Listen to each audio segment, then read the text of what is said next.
Ok, decíamos entonces que la planeación operacional, vean de dónde surge o de dónde parte cada uno de los elementos, ¿no? De esta administración por objetivo. Dice que tiene que ver con la planeación estratégica, luego esta de la planeación estratégica se deriva la planeación táctica, ven que va bajando, ¿no? Luego dice que llega al planeación operacional, ¿verdad? Que tiene que ver con el día a día de las empresas, la operación normal del negocio, probablemente tenga que ver con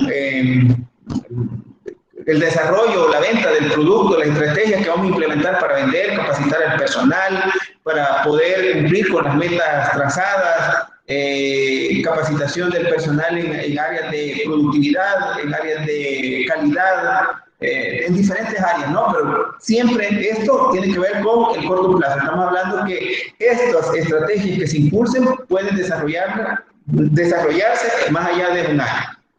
O sea, es decir, en el término de un año. Los principales ponentes de esta administración dicen que tiene que ver con Peter Drucker, George Ordine y John Hammond. Estos son los principales, ¿no? Este se considera, este señor Peter Drucker, que es muy conocido en la gerencia, ¿no? Pueden buscarlo y este incluso tiene allí es autor de varios libros, este señor, y se toma de referencia para otros estudios, no solo para este. Luego hablamos de una administración de la burocracia, vean que hasta aquí surge esto, ¿no? De la burocracia, no solo en el gobierno, sino también en las empresas privadas, ¿no? Se da la burocracia y vean, pero ¿por qué esta teoría, Max Weber, viene a hablar un poco de la burocracia, ¿no? ¿Por qué es importante la burocracia en la empresa en ese momento? ¿Por qué se consideró como parte de la teoría de la administración? Dice este señor que sostiene que esta forma de organización es eficiente por excelencia, es decir, si todo está ordenado, él está pensando, ¿no? Que no puede hacer un paso, uno puede hacer una acción si no está en el canal indicado, en la dirección correcta, es decir, siguiendo los niveles de autoridad y jerarquía. Por eso es que él habla de burocracia, ¿no? Porque hay que esperar al jefe, ¿no? Hay que esperar al que tiene que tomar la decisión para poder accionar o para poder hacer una actividad. Por eso él dice que este tipo de organización es eficiente por excelencia. O sea, en su estudio parte que es lo mejor que existe, ¿no? Pues se basa, dice, en la racionalidad para lograr esta eficiencia se debe describir de manera antelada y al más mínimo detalle, de manera que, como debe realizarse cada proceso, es decir, todo está escrito. Para él no hay nada que deba de inventarse o que probablemente ni siquiera aquí tomamos en cuenta la creatividad. Probablemente en este caso todo ya está dado y no hay nada que pueda cambiarse. Estamos hablando probablemente incluso hasta de reglas y normas, ¿no? Que ya están dadas y pues probablemente no haya discreción para el colaborador que pueda cambiar esto un poco.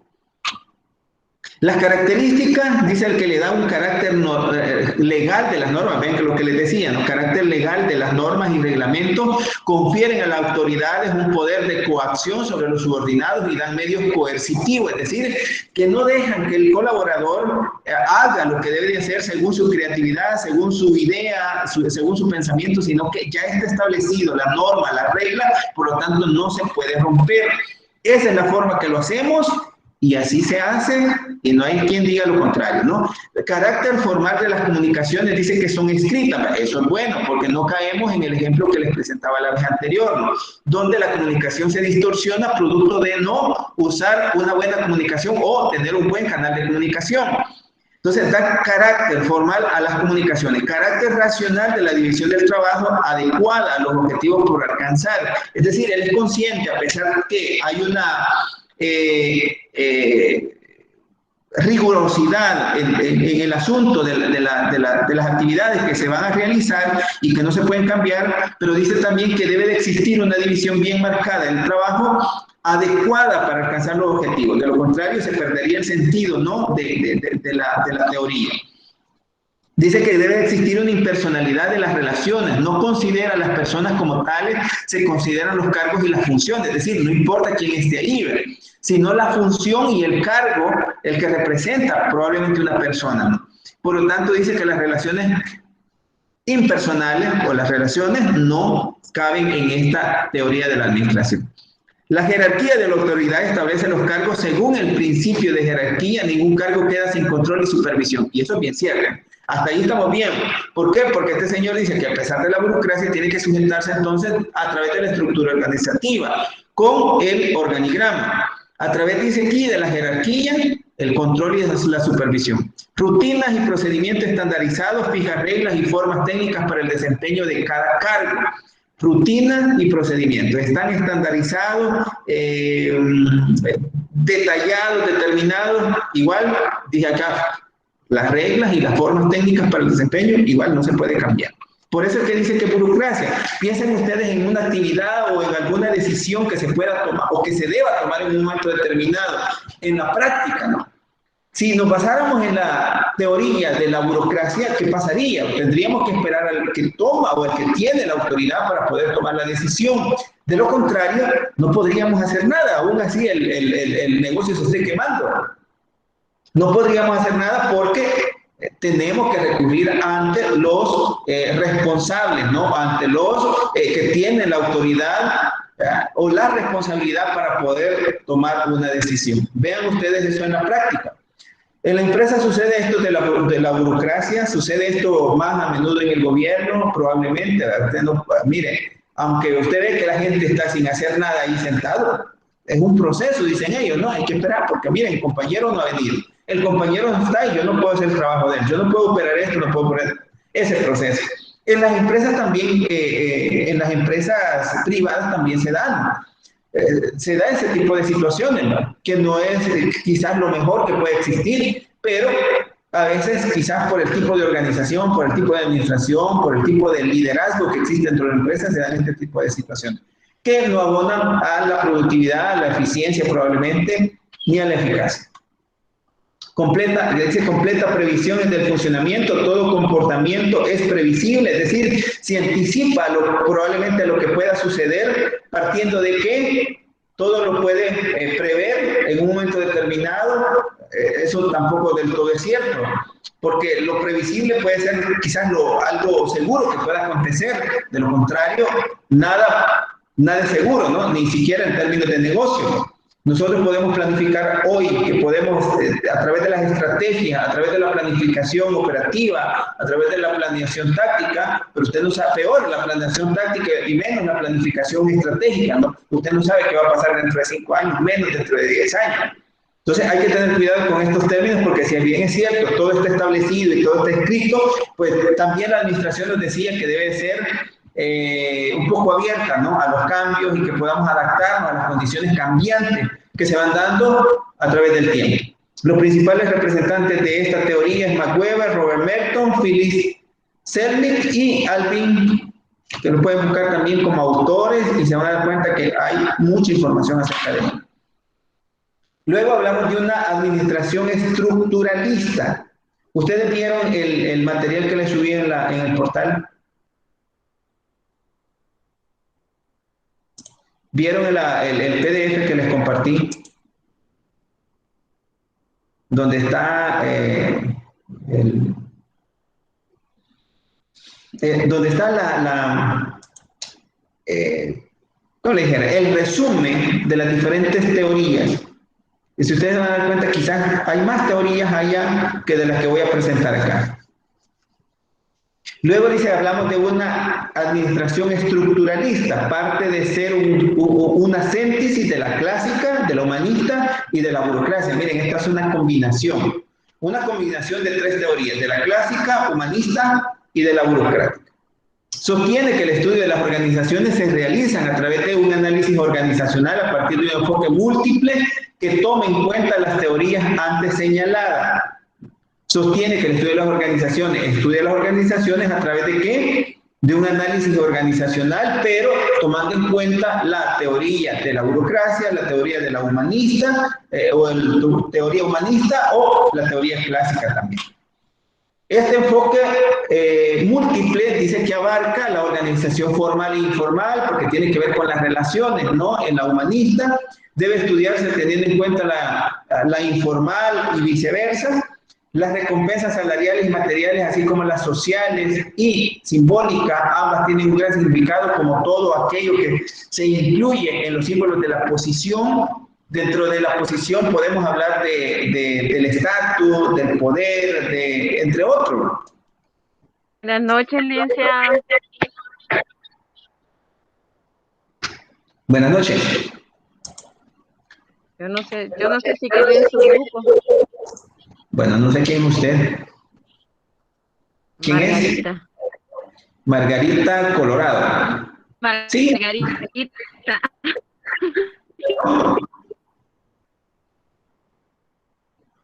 Sí, sí, sí. Quedé con usted.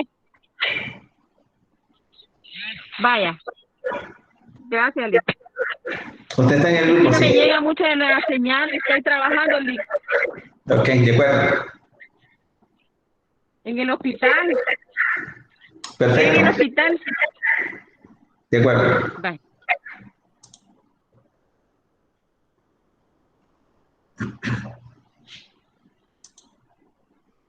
Bueno, decíamos, ¿no? Que parte entonces o abarca la organización formal, informal, la recompensa. Dentro de las recompensas no solo reconoce las salariales, sino las materiales. Y podríamos hablar acá de cuáles son las materiales, cuáles son las sociales, las simbólicas, cuáles son esas las que podemos mencionar aquí. Las recompensas. Esto probablemente esté dentro de un plan de compensación. Yo creo que tengo un material por acá, vamos a ver, que tiene que ver con... Vamos a ver si es cierto. Aquí está, va, plan de compensación.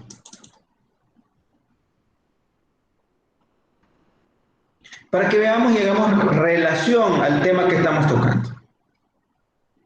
Un poquito. Acá está. Esto es lo que quiero mostrar.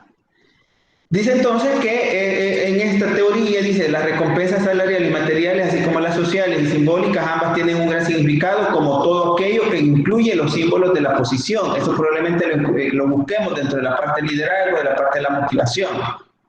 ¿Ya? Pero si incluimos dentro de la parte esta como tal, dice que tiene que ver con los aspectos financieros, estamos hablando de la parte salarial, que tiene que ver con los directos, que tiene que ver con incentivos, comisiones, sueldos, bonificaciones, bonos. Los indirectos tienen que ver con programas de protección pública, privada, remuneración por tiempo, trabajo, otros servicios y beneficios. Pero también hablamos de los no financieros y probablemente estemos hablando de esta segunda parte, ¿no? De las simbólicas o sociales, que tienen que ver, dice, con, acá, respecto al puesto que menciona acá, ¿no? Dice, respecto, dice, ambas tienen un gran significado, así como todo aquello que se incluye que se incluye en los símbolos de la posición o el puesto de trabajo. ¿Qué tiene que ver con esto? Dice, respecto al puesto, tiene que ver con los retos, tiene que ver con la autonomía o el empoderamiento que tiene la persona para poder tomar decisiones, tiene que ver con la responsabilidad y los ascensos dentro del puesto de trabajo. Respecto al entorno, tiene que ver con reconocimiento Reconocimiento tiene que ver con el prestigio de la empresa, o sea, pertenecer a una empresa me puede hacer sentir satisfecho por lo que representa en el mercado, probablemente, las políticas internas que se manejan en la organización, estilos de supervisión, clima laboral, relaciones personales. A eso se refiere entonces cuando menciona que las recompensas salariales y materiales y como las sociales tienen un gran significado.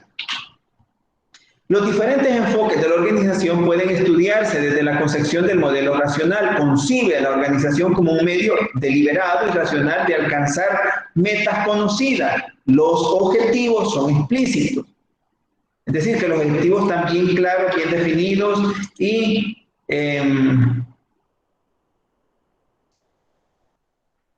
el modelo natural, y se concibe la organización como un conjunto de partes interdependientes que construyen juntas un todo, el cual está en una relación de interdependencia con un ambiente más amplio. El objetivo básico es la supervivencia del sistema. ¿Cuál sistema nos referimos? Pues nos referimos a la empresa, ¿no? Dice que el objetivo básico es la supervivencia del sistema. El objetivo, ¿cuál es el objetivo básico que tiene la empresa? Permanecer a través del tiempo. O sea, existe una estructura ¿para qué? Para que se mantenga a través del tiempo de una forma organizada. Los diferentes niveles de la organización, nivel institucional o estratégico, gerencial o intermedio, técnico o operacional, también se toma en cuenta los diferentes tipos de organización formal e informal, el análisis intraorganizacional orientado hacia los fenómenos internos como interorganizacional, orientado hacia las relaciones externas entre las organizaciones existentes, también es importante, ¿no? Parte de la estructura tiene que ver, dice, con la parte interna o intraorganizacional, es decir, dentro de la organización, visualizar qué es lo que tenemos dentro, orientado a fenómenos internos, dice, y lo otro, ¿verdad? Que dice acá que está orientado a las relaciones externas, que tiene que ver con las relaciones probablemente de los grupos de interés que habíamos mencionado, pero de la parte externa, ¿no? Estamos hablando de los clientes, estamos hablando de los proveedores, estamos hablando de la sociedad misma, estamos hablando del gobierno, entre otros. Y los principales exponentes de esta teoría, aquí están, ¿no? Victor Thompson, James Thompson, Anita Elcioni. Los niveles entonces tenemos de la estructura, tenemos aquí un nivel de estructura, nivel estratégico, nivel gerencial y nivel operacional. Si ustedes observan, las últimas teorías están planteando desde un punto de vista por niveles, ¿no? ¿Cuáles son niveles? Nivel estratégico, nivel táctico y nivel operacional. Cuando hablamos de nivel táctico, estamos hablando de nivel gerencial. El nivel estratégico, estamos hablando de nivel de dirección. Y nivel operacional, estamos hablando del trabajador normal, ¿no? Corriente, por decirlo así, ¿no? Del nivel más bajo dentro de la estructura de la organización. Hasta ahí llegamos con la parte de la administración estructuralista. ¿Algún comentario, algo que ustedes deseen agregar? Hoy lo he escuchado muy calladito, ¿verdad? Porque pues estamos la mitad. ¿Algo que deseen agregar ustedes? Sí, quizás nuevamente mencionar los niveles de estructura, que se me fue más o menos la idea.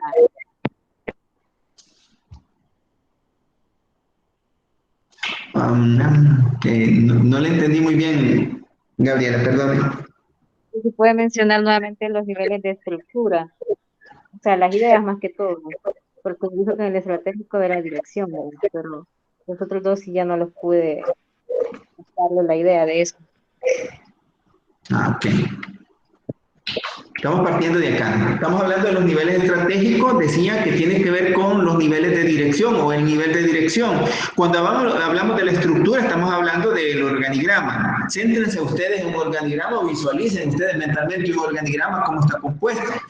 Probablemente tengamos a la Junta General de Accionistas por ahí, ¿no? Luego parte, ¿no? Del director general de la empresa. Estamos hablando del director, del que tiene la gran responsabilidad de dirigir toda la operación del negocio o de la empresa, ¿no? Por cierto, tomará decisiones que no solo trascenderán un año, sino trascenderán más allá de un año, ¿no? Y por eso es que se llama estratégico, porque está pensando o está dirigiendo para el largo plazo, es decir, la supervivencia de la empresa a través del tiempo. Luego tenemos los niveles tácticos, que está a nivel de gerencia o a nivel de departamento. Estamos hablando del departamento de ventas, finanzas, administración, recursos humanos, tecnología, producción.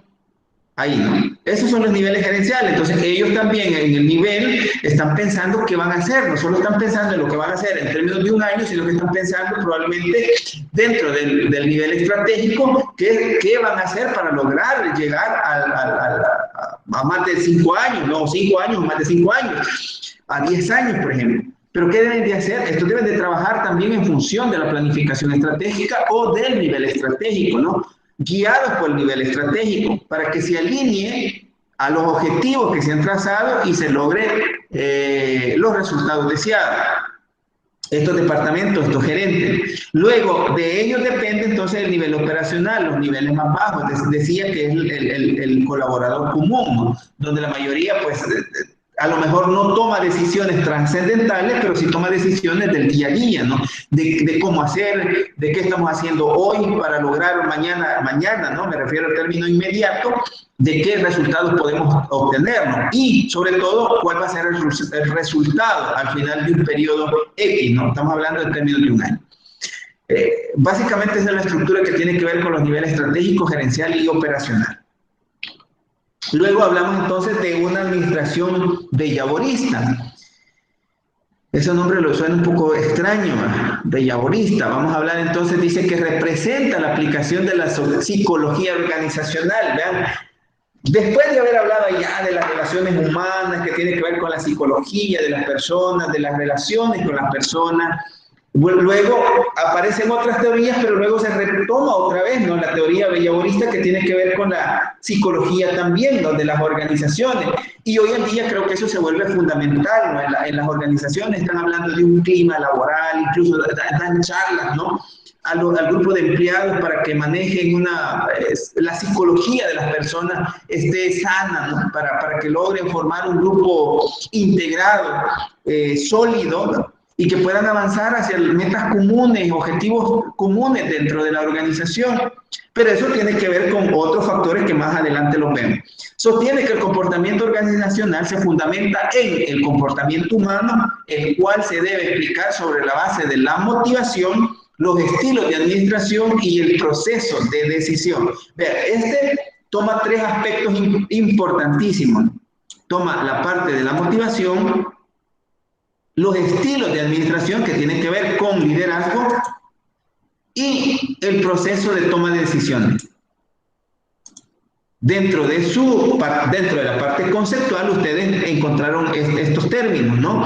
Encontraron por lo menos la motivación, encontraron por lo menos liderazgo, encontraron proceso de toma de decisiones. Porque es importante entonces ahora, en este momento, a través de la administración bellavorista. Porque la motivación parte de algo, ¿no? De las personas. Yo siempre pregunto, miren, a este nivel, ¿por qué está estudiando usted? ¿Por qué estudia? ¿Por qué usted hoy está conectado a esta hora, a las plenas 7:30 de la noche? ¿Por qué está conectado? ¿No podría estar viendo televisión? ¿No podría estar haciendo otra actividad? Alguna especie de motivación usted tiene, ¿no? Para estar conectado, gastando sus recursos de internet, que pudiera estar haciendo un TikTok, por lo menos, ¿no? Pero estamos aquí conectados ¿para qué? ¿Hay alguna especie de motivación? ¿De qué tipo, no? Luego tiene que ver con el estilo de liderazgo dentro de las empresas, ¿no? ¿Quién nos está dirigiendo? ¿De qué forma nos está dirigiendo? Tiene que ver un poco con cultura, ¿no? De la organización y cultura quizás de la persona que nos está dirigiendo. Abierto, cerrado, de alguna manera el estilo de dirección que tenemos, el estilo de administración que tenemos en esta parte es fundamental. Luego, el proceso de toma de decisiones. ¿Cómo se toman las decisiones dentro de la empresa? ¿Hay una sola persona? ¿La decisión es centralizada o descentralizada? ¿Ha funcionado la toma de decisiones centralizada? En algunos casos las empresas no quieren cambiar porque bueno, toda la vida lo han hecho de esa manera, ¿no? Proceso de decisión centralizado. Y nunca se atreven a probar otra forma de delegar, de otorgarle a otra persona que participe, ¿no? Del proceso de decisión. Luego, dice que la motivación del comportamiento humano se sustenta en las teorías de la motivación de Abraham Maslow y Frederick Herzberg, que también eso lo vemos en las teorías de la motivación. Maslow presenta la teoría de la jerarquía de las necesidades, sostiene que las necesidades humanas primarias, fisiológicas y de seguridad y las secundarias, como son las sociales, de estima y autorrealización, dominan la dirección del comportamiento humano. Y aquí vamos a discutir un poco. ¿Por qué entonces la motivación es importante, no como tema, ¿no? Sino como parte de la teoría bellavorista? Okay. ¿Por qué este señor entonces viene a hablar? ¿Por qué Abraham Maslow entonces dentro de la psicología? ¿Ya? Habla de la psicología organizacional y que es importante que el hombre cumpla ciertas necesidades o satisfaga ciertas necesidades para estar satisfecho o para por lo menos estar motivado. Con esa motivación entonces puede hacer mejor su trabajo. ¿Ustedes qué creen eso? ¿Eso es cierto o es falso? ¿A qué hace alusión a las necesidades fisiológicas? ¿Por qué es necesario cumplir las necesidades fisiológicas? Mire, ¿qué? Usted se ganó un viaje En cualquier país, ¿no? Que quisiéramos viajar, interesante, Estados Unidos, Europa, etcétera. Probablemente esto no sea motivación para usted, porque, ¿por qué? Porque si en su casa no tiene ni para comer, ¿no? O sea, veámoslo así. Una gente muy humilde se gana un viaje, pero no tiene en la casa para comer. Y le dicen que el viaje se lo ha ganado, pero pues el boleto, ¿no? De allá tiene que costear su gasto de alimentación y todo eso. Probablemente eso no sea ninguna motivación. ¿Por qué? Porque probablemente ese viaje es preferible tener el dinero, ¿verdad? Constante y sonante para cubrir otras necesidades más importantes en el momento. Ahora, este señor dice entonces que debe de cumplir las necesidades primarias. Dice jerarquía de las necesidades. Ustedes ya lo vieron en psicología, me imagino. Los que ya llevaron la materia de psicología, pues, se saben a qué nos estamos refiriendo. Hablemos de las necesidades fisiológicas. ¿Creen ustedes como cuáles podrían ser las necesidades fisiológicas? Si las enumeramos por acá, uno de ustedes que me puede dar una necesidad fisiológica. Comer. Comer, ¿qué más? Ir al baño, hacer sus necesidades. Ir al baño. Descansar. Descansar. Estamos hablando de dormir, vamos a poner, ¿verdad? Ajá, ¿qué más? El aseo. Aseo personal, lo vamos a poner como tal. Ajá, ¿qué más? ¿Cómo? Dormir. Dormir, ya lo coloqué aquí. La alimentación. Alimentación, comer, ya lo colocamos ahí, como comer. ¿Cómo? Bañarse. Bañarse, aseo personal, lo hemos incluido dentro de aseo. Ir al baño. Respirar. Ya lo colocamos. Distracciones también. Esas son necesidades fisiológicas, ¿no? Tomar agua. ¿Qué, perdón? Tomar agua. Tomar agua. Vale. Eso sería hidratarse, ¿verdad? Y les hago una pregunta. ¿La parte sexual usted considera que es una necesidad fisiológica? Sí. Sí. Es una necesidad. ¿Eso de qué?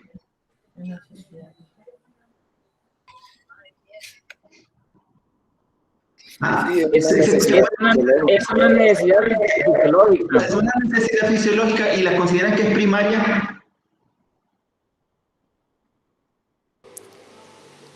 Tal vez no primariamente va. Ya vamos a ver Creo más que, adelante. creo Y que vamos a- depende del estilo de vida que lleve la persona, podría ser. Dependiendo si la persona lo arraiga entre sus hábitos, se considera pues una necesidad, pero mientras, considero que no. Mientras, o sea, Yo creo que sí, Lee. Yo para mí, licenciado, puede ser intermediaria, ¿verdad? ¿Puede ser qué, perdón? Puede Intermedia. ser, ajá, así es. Intermediaria, ¿verdad? Intermedia, perdón, intermedia. Ok. sí Yo puede ser pienso que sí neutra. es primaria. Cuando hablamos de intermedio estamos hablando de lo secundario, que tiene que ver con lo sociales, tiene que ver con la estima, tiene que ver con la autorrealización, porque si ustedes ven, tiene que ver con la seguridad, dice por acá, que tiene que ver, aquí creo que hemos hecho una mezcla, ¿no? De esto, pero lo vamos abajo. Ahora, les pregunto esto porque probablemente, o sea, ¿dónde dejamos la parte sexual como necesidad, no? O sea, aquí no lo dice en este caso, pero ustedes o pensamos que la parte sexual es producto de los afectos, del cariño, del amor y todo eso. Porque estamos hablando de lo secundario, de lo social. O simplemente es una necesidad fisiológica. Es necesidad fisiológica. Una necesidad fisiológica. Es una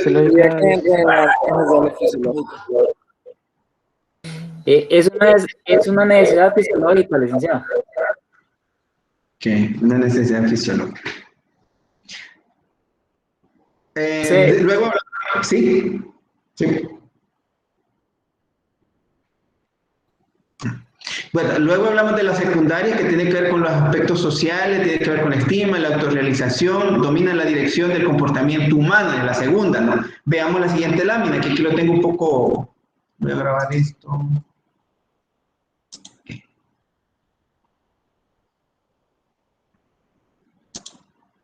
Acá, pirámide de las necesidades de Abraham Maslow, entonces, tenemos allá las de abajo, ¿no? Dice que ver, tiene que ver con lo que ustedes mencionaron, ¿no? Dice que las necesidades fisiológicas tienen que ver con comida, bebida, sueño, refugio, aire fresco, temperatura apropiada. Vean, esas son las necesidades fisiológicas que tenemos, pero miren, no menciona ahí la parte sexual, ¿verdad?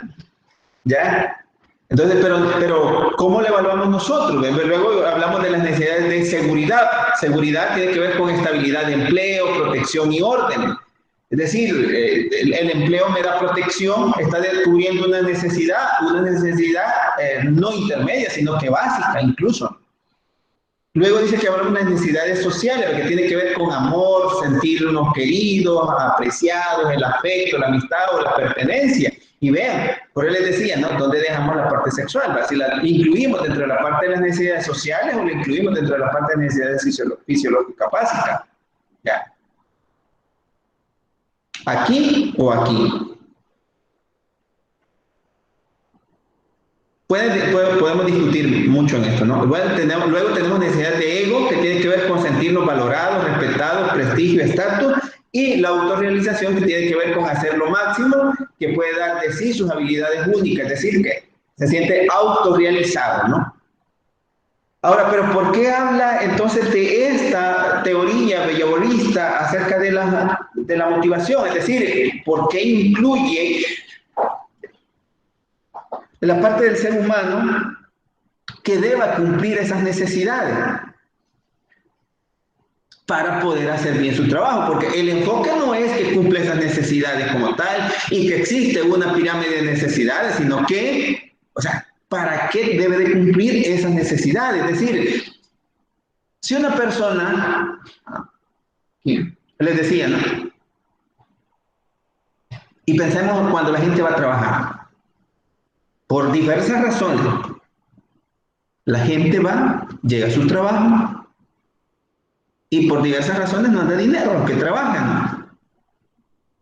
¿Qué va a pasar con una persona que no se alimenta bien? Probablemente no va a rendir en el trabajo, probablemente va a llegar, menos si no duerme, ¿no? Producto de las aflicciones que tiene, de cualquier tipo de problema que tenga. No va a rendir en su trabajo, no va a ser eficiente, no va a ser efectivo. Es decir, que es necesario que esta persona esté bien, bueno, dependiendo incluso del tipo de trabajo. Si es un trabajador que lo va a colocar en bodega, por ejemplo, y que va a estar cargando, subiendo cajas, ¿qué tiene que hacer? Esa persona tiene que estar bien alimentada, ¿no? Claro, usted no le va a decir, mire, tenemos que contratar el personal que se adecue al puesto que andamos buscando y con las cualidades necesarias.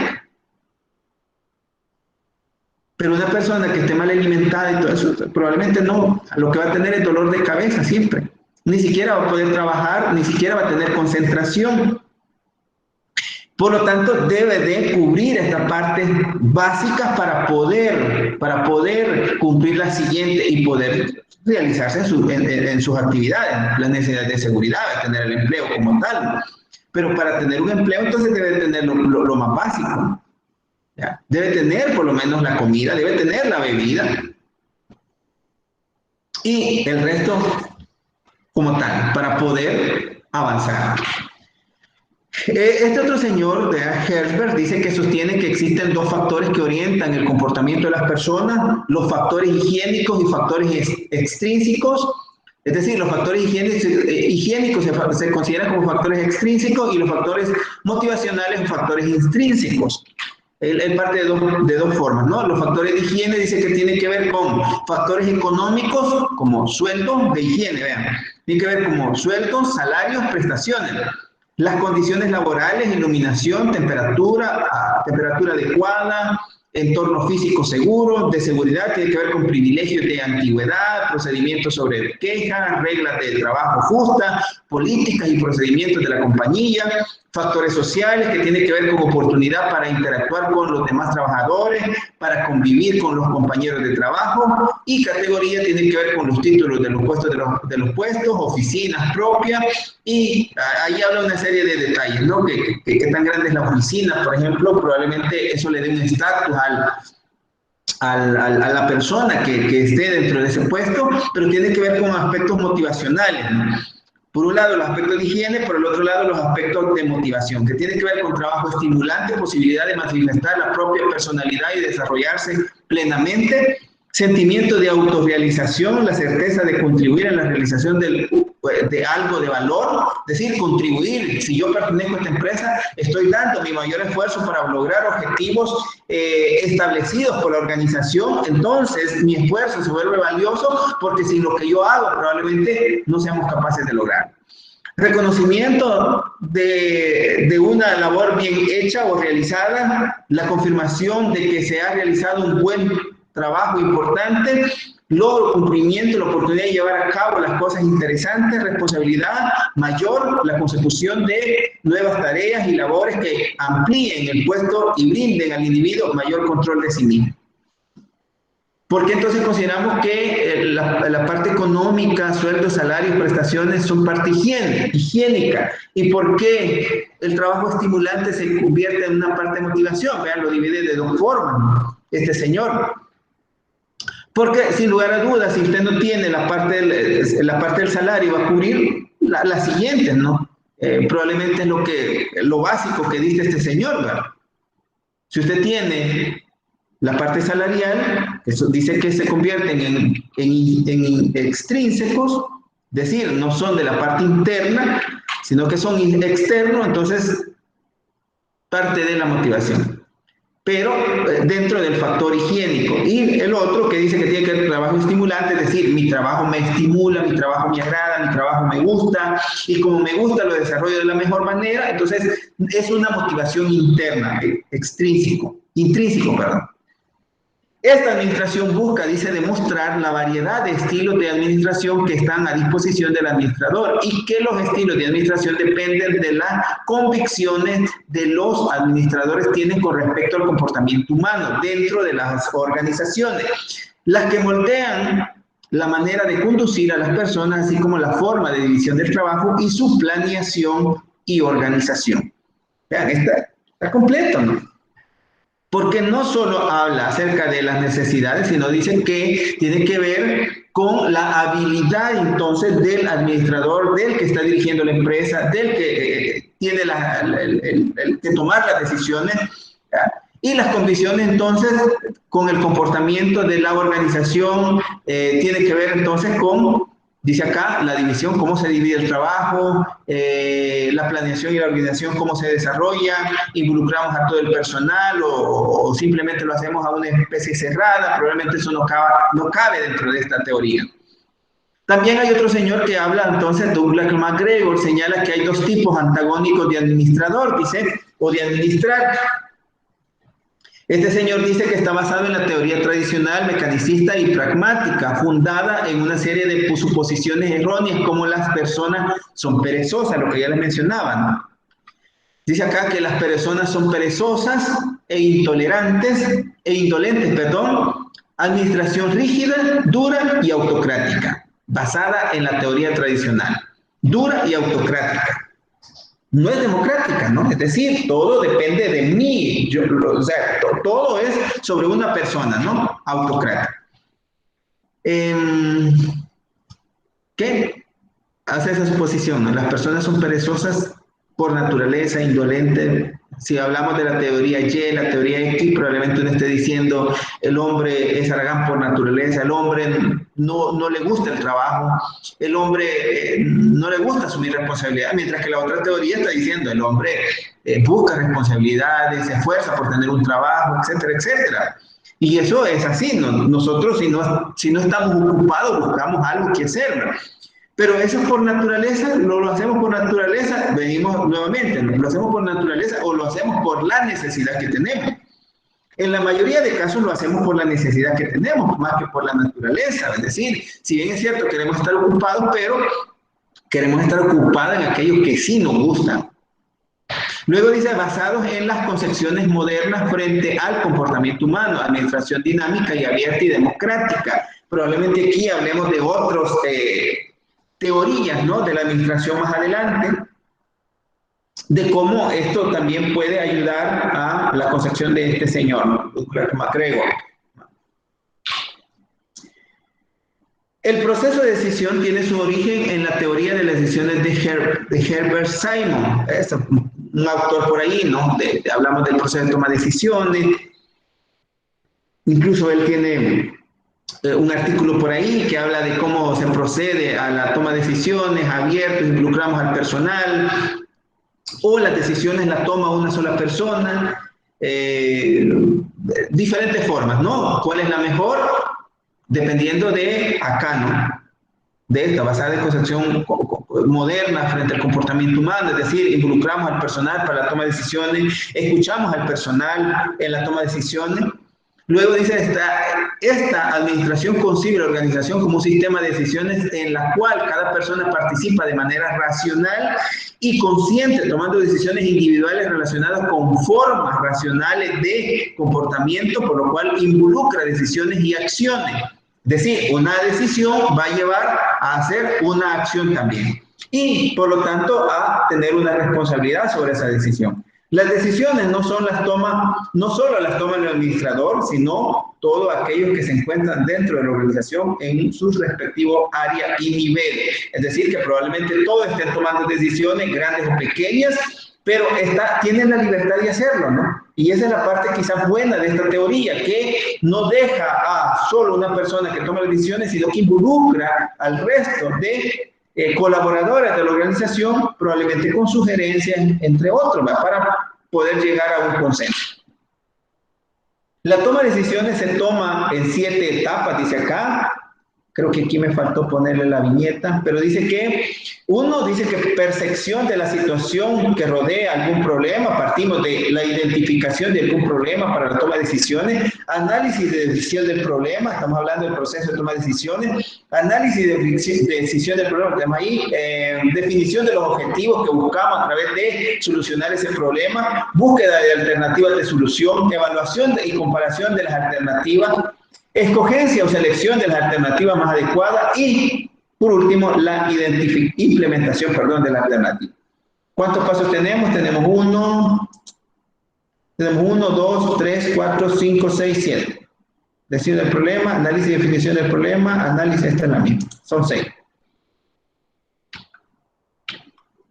Luego, entonces, tenemos la motivación humana, partiendo ¿de qué? De la teoría de Maslow y la teoría de Hertzberg. Luego tenemos los estilos de administración, tenemos la teoría de MacGregor y teoría de Likert. Proceso de decisión, teoría de Simon. Vean cómo está comparado acá, ¿no? Comportamiento humano, todo entonces se integra ¿dónde? A través del comportamiento humano, y esto tiene que ver con comportamiento organizacional. Vean de dónde partimos. Partimos de la motivación humana, que tiene que ver con las teorías de estos señores, luego tiene que ver con los estilos de administración o de liderazgo, que tiene que ver con estos otros señores, luego tiene que ver con el proceso de toma de decisiones de Simon, y esto hace un match en el comportamiento humano y redunda en el comportamiento organizacional. ¿Quiénes son los exponentes de esta teoría? Aquí lo vemos, ¿no? Herbert Simon, Chester Narmer, Douglas MacGregor, Francis Likert, entre otros. ¿Vamos bien? ¿Algo que deseen aportar según su experiencia a través de esta teoría que ustedes han observado en sus lugares de trabajo? ¿Cómo se da la toma de decisiones en su puesto de trabajo? ¿Cómo se da la parte de la motivación en los lugares de trabajo? ¿Será que será que se están aplicando estas teorías hoy en día en la parte empresarial, nacional, teorías de Maslow, teorías de Hertzberg, estos estilos de liderazgo? ¿O será que nada de esto existe, no? Simplemente está la parte del autocrático, del yo primero, yo segundo, yo tercero y siempre yo. ¿O será que estamos viviendo en una empresa participativa, en una empresa donde las relaciones personales e interpersonales son fundamentales para el logro del objetivo y las metas trazadas de la organización? ¿Participan todos los miembros de la organización en la toma de decisiones o por lo menos en algunas sugerencias para la mejora continua de la empresa? ¿O sencillamente no existe nada de eso? El que toma la decisión es el jefe, el que está de gerente y no hay vuelta de hoja. Probablemente la mayoría esté haciendo de esa manera, lo esté haciendo de esa manera. Luego hablamos de una administración del cambio organizacional. Vean, cada una lleva su fecha, ¿no? 1950, 1960, 1960, 1960, 70, perdón. Hablamos de una administración del cambio organizacional. Sostiene que a través del cambio planeado de la organización se logra aumentar su eficiencia, capacidad para hacer correctamente las cosas y eficacia, capacidad para lograr los objetivos. Eso ya lo venimos redundando desde un par de teorías. Busca combatir o cambiar las actitudes, los valores, los comportamientos y la estructura de la organización de manera que ésta pueda adaptarse mejor a los desafíos que surgen en el ambiente dinámico en el que se desarrolla. Cambio organizacional, vean como su nombre lo dice, ¿no? Decir que las empresas deben estar abiertas a los diferentes cambios que se van dando a través del tiempo para adaptarse a ese ambiente, ¿no? Y ese ambiente dice acá que se vuelve, bueno, que lo conocemos como dinámico, ¿no? Dinámico, ¿por qué? Porque está cambiando constantemente. Y nosotros como administración o como administradores no nos podemos dar el lujo de quedarnos estancados. Eso es lo que pasa a veces cuando nosotros como administradores, incluso como docentes, ¿no? Queremos enseñar allá de los años 80. Y eso creo que es una de las desventajas que tenemos nosotros, que si no nos preparamos, si no nos actualizamos, seguiremos enseñando de la década pasada. Pero si nos actualizamos, probablemente les estamos dando temas de vanguardia, temas de la actualidad, temas que se necesitan aplicar en las empresas. ¿Ya? Ahora, con esto no estoy diciendo que no es importante conocer la historia y todas las teorías que venimos desarrollando. ¿Ya? Así que, por eso es que a veces creo que la dificultad de algunos colegas es esto, porque la tecnología les cuesta un poco y no han logrado adaptarse al cambio también que amerita, ¿no? Hoy en día las circunstancias para poder entregarles probablemente la información de una forma más directa, ¿no? Veraz o eficaz, probablemente. Y pretendan enseñar métodos todavía ya un poco desfasados. Así que también podemos reclamar sobre eso, si pueden hacerlo ustedes, porque están recibiendo del otro lado la información que se supone que es el conocimiento actualizado. Entonces, busca cambiar las actitudes, busca cambiar los valores, los comportamientos, la estructura de la organización en función de las situaciones de ese ambiente dinámico que se vive. Busca que la organización se adapte al cambio, conciliando las necesidades humanas fundamentales como los objetivos y metas de la organización. Vean, busca que la organización se adapte al cambio, conciliando las necesidades humanas. O sea, es decir, no discutiendo, no quitando las relaciones humanas, necesidades humanas o al humano de en medio, sino dice adaptando, conciliando, negociando probablemente. Pero negociando para que todos tengamos una relación de ganar-ganar, o tengamos beneficios mutuos, ¿no? Si yo tengo un buen desempeño en mi trabajo, por lo tanto va a haber productividad, por lo tanto la empresa va a crecer. Si crece la empresa, probablemente pueda tener mejores beneficios, ¿no? Mejores prestaciones. No puedo exigirle también que la empresa me dé todo si yo no estoy dando lo que debo dar para la empresa, ¿no? Si no estoy trabajando en función de los objetivos que me han sido asignados, de las actividades que tengo en el día a día. No puedo pedirle a la empresa más de eso. Entonces, debo de reconocer que debo de hacer mi parte para que la empresa también. Entonces, esa es la parte de la conciliación. Yo me recuerdo en una oportunidad que tuve que contratar a una persona y yo siempre a veces hago algunas preguntas cauciosas, ¿no? En esa oportunidad me recuerdo que la persona, yo le decía, mire, nosotros no pagamos horas extras, nosotros lo podemos hacer trabajar media hora o una hora más de la hora habitual, es decir, un poco más de las 5 de la tarde, le decía a la persona, ¿no? que estaba entrevistando. Y le digo, mire, pero por esa hora nosotros no le reconocemos algo adicional, no le reconocemos pues algo extra, ¿no? Entonces, otros podrían decir, miren, esto es algo negativo, usted se está aprovechando de la necesidad del trabajador, ¿no? Pero yo estaba haciendo un planteamiento que, pues, a mi juicio, habría que ver cuál es la respuesta de la gente, ¿no? Porque la gente comienza a tener cualquier tipo de reacción ante tales situaciones. Y me recuerdo que la persona fue bastante estratégica y me gustó. Yo creo que la contratación se dio por eso, ¿no? Por el tipo de respuesta que dio la persona. Me dice la persona, mire, yo creo que aquí podemos negociar, me decía la persona, podemos negociar la conveniencia de los dos. Ustedes como empresa necesitan de mi trabajo, necesitan que yo labore, necesitan que yo me esfuerce, necesitan que dé un poco más de mi tiempo. Por lo tanto, yo considero necesario que ustedes también, cuando yo necesite un permiso, ustedes no me lo van a negar.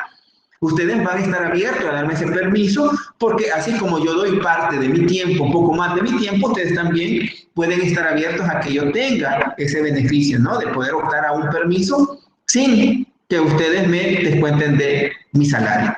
Y dije yo, bueno, buen punto, ¿no? Este tipo es negociador, pues este tipo está viendo de que estamos buscando una relación tanto que se beneficie a él como que me beneficie a mí, ¿no? En el futuro y en la marcha del trabajo.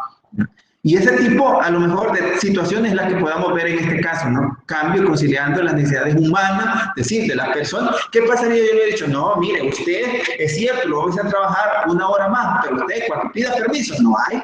Por política de la empresa, por norma de la empresa, no hay. Ahí ya estamos saltándonos quizás la parte de las necesidades humanas, saltando la parte humana. Todos los elementos del proceso de cambio deben actuar de manera activa y abierta con respecto para la persona. Es decir, debe tener un enfoque, a pesar de todo, ¿ya? Que hace una remembranza de las otras teorías, ¿ya? Enfocado a la persona. Bueno, ¿nos vamos o nos quedamos todavía? Solo termino esta lámina. Solo termino esta lámina. Estas etapas del proceso de cambio, recolección de datos, abarca la determinación de la naturaleza y la disponibilidad de datos necesarios, así como los métodos utilizados en la recopilación y el análisis de los mismos, lo cual involucra técnicas, métodos para describir el sistema organizacional, las relaciones entre los elementos y sus sistemas, al igual que la identificación de los problemas. Etapas del proceso de cambio, ¿no? Aquí estamos hablando ya del cambio organizacional. ¿Qué se necesita para hacer un cambio organizacional? Todo esto, recolectar los datos, probablemente analizarlo, ver qué parte se puede cambiar dentro de la organización, adaptarlo, mejorarlo, etcétera, etcétera. Bueno, nos quedamos aquí por el tiempo, son a las 8 en punto. Si tienen algo que agregar, alguna sugerencia, consulta, antes que nos vayamos, pueden hacerlo. ¿O estamos bien hasta el momento? Dice Marco Tulio que aquí hace una negociación. ¿Gabriela? Hola, no le escuché. No, que estoy mencionando que usted escribe que ese fue una buena negociación. Y eso puede servirnos ¿no? Para todo, ¿verdad? Porque en un momento dado nos presentamos en una situación donde queremos imponer o queremos que la empresa nos dé todo, probablemente eso no suceda, ¿no? Nosotros tenemos que ser estratégicos también hasta en la forma como nosotros queremos pedir que la empresa nos cumpla cierto beneficio o nos dé cierto beneficio, sin descuidar que también nosotros podemos aportar mucho a la empresa. Bueno, les deseo una feliz noche. Marco Tulio, ¿va a decir algo? Oli, con relación a esto, a veces muchas empresas se pueden aprovechar de la necesidad de una persona que anda buscando trabajo, ¿verdad? Entonces le cierran mucho el ciclo. Entonces creo que lo que usted ha explicado pues, es muy bueno, ¿verdad? Entonces a veces es bueno no cerrarles, a veces la parte humana a la gente. Perdón, eso es lo determinante, ¿no? Lo determinante de acá es que llega un momento donde podamos ponernos en los zapatos del que está del otro lado, ¿no? Y eso creo que ustedes deben de, si un momento dado llegan a tener decía el anterior, ¿no? Un puesto de jefatura, ser dueños de un propio negocio, les toque contratar, pues también hay que tener esa parte, ¿no? La parte humana creo que recompensa Así que hay que tener cuidado. Yo a esa persona lo tengo desde el 2014 trabajando conmigo y pues una persona que a pesar que creo que tenía mucha experiencia y venía de otras empresas, se adaptó y respeta mucho los procedimientos, respeta bastante adecuado para el puesto. Y eso no quiere decir que no tenga esto, no, de, ok, mire, necesito esto porque estamos abiertos, ¿no? A eso también porque creemos que si una persona colabora, ¿por qué se le va a negar al final ciertos beneficios?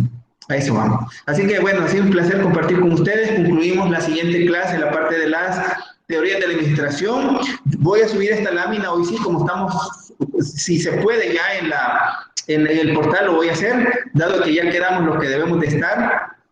Ya podemos compartir la información con nosotros, pues porque son los que ustedes lo van a necesitar. El otro grupo, no sé, porque el otro grupo al final ellos tendrán su metodología, su forma, el contenido que le va a dar el compañero también probablemente sea diferente. En ese sentido, pues probablemente no les sirva mucho lo que nosotros estemos utilizando. Así que para mí ha sido un placer con los que quedamos y seguimos adelante, ¿no? Los grupos como tal, como quedaron, se los mando en otro momento. Así que feliz noche, feliz provecho a todos. Gracias, licenciado. Gracias, licenciado. Buenas noches. Buenas noches. Buenas noches. Gracias, licenciado. Buenas noches.